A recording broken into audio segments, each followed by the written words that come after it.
Kita berbuat dosa sembunyi tanpa ada yang melihat, padahal Allah Rabbul Alamin senantiasa mengawasi. Dan kita kalau ditanya, kepingin masuk surga? Kepingin masuk surga. Siapa yang tidak menginginkan surga? Tapi jamaah, kita kadangkala berada di jalur yang tidak mengantarkan ke surga. Allah Azza wa Jalla berpesan kepada Nabi Adam alaihi salam ketika diturunkan dari surga, yang akhirnya Nabi Adam mati, tidak kekal dan abadi gara-gara makan pohon itu.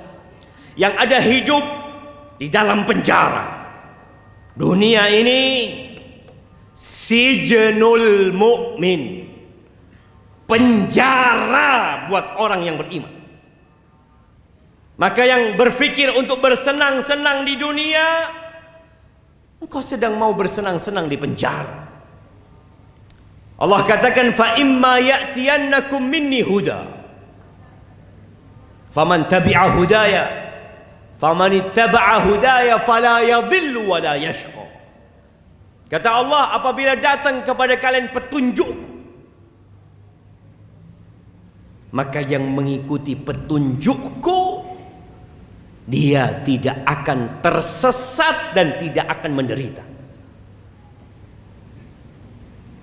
Kita akan sampai ke surga. Allah turunkan kitab-kitab sebelum Allah turunkan Al-Quranul Karim. Itu petunjuk yang Allah turunkan. Allah utus nabi-nabinya untuk menjelaskan kepada umat manusia, engkau kepingin ke surga? Ini loh kitabnya. Kita pernah melihat peta harta karun yang diperebutkan oleh manusia. Mereka ingin mendapatkannya. Dan Allah turunkan Quran sebagai penutup semua kitab yang ada. Yang mengikuti Al-Quranul Karim, fala yadhillu wala yashqa, maka dia tidak akan pernah tersesat. Dia akan sampai ke tujuan. Dia tidak akan menderita dan sengsara, dia akan berbahagia. Yang perlu kita tanyakan, berapa banyak kita membaca Al-Quranul Karim? Tanyakan kepada diri kita. Hari ini berapa lembar yang kita baca? Berapa jam yang kita habiskan untuk membaca kitab yang bakal mengantarkan kita ke surga Allah Azza wa Jalla? Yang Allah katakan, "Dzalikal kitab la raiba fi." Itu kitab enggak ada keraguan sedikit pun di dalam. Hudan lil muttaqin. Petunjuk buat orang-orang yang bertakwa. Sebagian kita sibuk mencari dunia, menuntut ilmu untuk dunia. Silahkan, enggak ada masalah. Tapi berapa lama engkau akan hidup di dunia ini? Kita berjuang mati-matian hanya untuk 70 tahun hidup di muka bumi ini. Sebagian orang 56 sudah pensiun, 58 udah pensiun, 60 pensiun. Engkau berjuang untuk sesuatu yang bakal engkau tinggalkan. Sebagian kita benar-benar tidak peduli dengan Al-Quran. Tapi ahibati fillah, tidak ada pemaksaan dalam beragama. Bahkan Allah Azza wa Jalla mengatakan, "Faman syaa'a falyu'min wa man syaa'a falyakfur." Yang mau beriman, monggo. Yang mau kafir, silahkan, kata Allah Azza wa Jalla. Allah nggak butuh dengan ibadah kita. Allah nggak butuh kita datang ke masjid, duduk di saf pertama, capek mendengarkan ceramah. Nggak butuh Allah Azza wa Jalla. Qul in takfuru antum wa man fil ardi jami'an.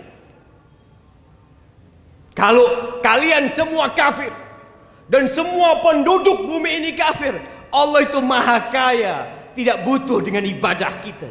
Kita yang butuh untuk kembali ke surga Allah Azza wa Jalla. Maka Allah katakan, waman a'rada an dzikri, barang siapa yang berpaling dari peringatanku, Allah turunkan Al-Quran, Allah utus para nabi, diwarisi oleh para ulama, disampaikan kepada umat. Wa man a'rada an dzikri, barang siapa yang berpaling dari peringatanku, fa inna lahu ma'isyatan dhanka wa nahsyuruhu yaumal qiyamati a'ma. Barang siapa yang berpaling dari peringatanku, maka bagi dia kehidupan yang sengsara, yang sempit walaupun bergelimang harta. Walaupun dia menjadi pejabat, menjadi orang yang dihormatin masyarakat, tapi ingat, Allah sudah memberikan keputusan. Fa inna lahu ma'isyatan dhanka. Sebagian orang berpikir berbahagia dengan harta yang berlimpah ruah. Sebagian berpikir dengan popularitas dia akan berbahagia. Sebagian berpikir dengan tahta dan kedudukan dia akan berbahagia. Lah, antum pasang kuping antum di tembok rumah-rumah orang yang dia berpikir berbahagia dengan dunia ini. Allah memberikan keputusan, jamaah. Dia pemilik jantung kita. Orang ini akan mendapatkan kehidupan yang sempit, merana hidup. Apa kata Nabi SAW? Man kanatid dunya hammahu, barang siapa yang dunia menjadi ambisinya, ja'alallahu faqrahu baina 'ainaihi, Allah jadikan kefakiran di antara kedua matanya. Hidup penuh dengan ketakutan. Takut turun dari jabatannya, takut hartanya berkurang, takut popularitasnya hilang, terus sakit jiwanya. WHO menyebutkan bahwa 1 miliar manusia sakit jiwa. Padahal sarana hiburan begitu banyak. Apa penyebabnya? Berpaling dari peringatan Allah Azza wa Jalla. Allah jadikan ketakutan itu di antara kedua matanya. Takut miskin, takut sakit, takut apa yang dia miliki hilang. Wasyattata alaihi syamlah, urusannya dicerai beraikan.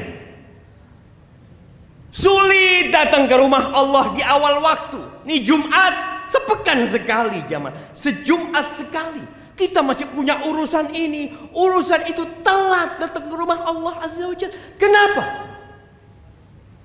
Engkau gak punya waktu?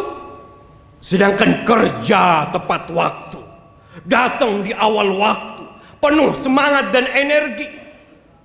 Itu hukuman dari Allah Azza wa Jalla.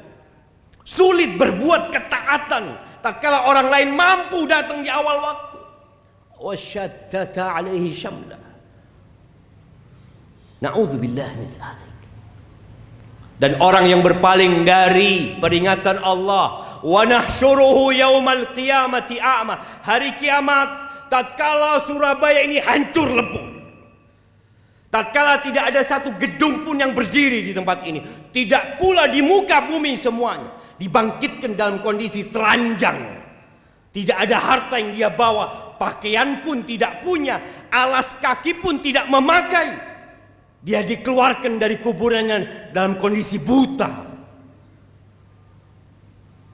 Dia tidak bisa melihat, dia nabrak sana, nabrak sini, terjatuh. Lalu dia mengatakan, qala rabbi lima hasyartani a'ma. Wahai Rabbku, kenapa engkau bangkitkan aku dalam kondisi buta? Wa qad kuntu basira, aku bisa ngelihat dulu ketika hidup di dunia. Qala kadzalika atatka ayatuna fanasitaha wa kadzalika al-yawma tunsa. Engkau tahu sebabnya? Dulu ketika datang ayat-ayat kami dibacakan kepadamu, engkau abaikan, engkau anggap tidak penting, engkau lupakan, dan hari ini engkau diabaikan.